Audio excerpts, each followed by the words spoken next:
In today's video, I'm going to teach you how to segment subscribers on Mailerlite. We'll walk through how to create a segment, refine it with conditions, save it, and then use that segment inside both campaigns and automations.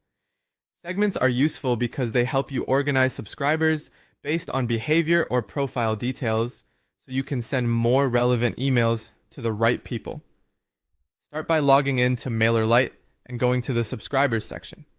From there, open the Segments tab and click Create Segment. At this point, you can either build a segment from scratch by choosing Create, or you can start with a pre-made option from the segment library.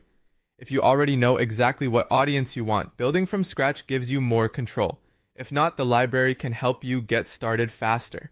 Next, enter a clear name for your segment. Choose something descriptive so it's easy to recognize later, like active subscribers. After naming it, add the filter or condition you want to use, and then choose the appropriate criteria. Mailerlite lets you segment subscribers using details like groups, custom fields, sign-up date, location, time zone, campaign activity, email actions, and automation activity.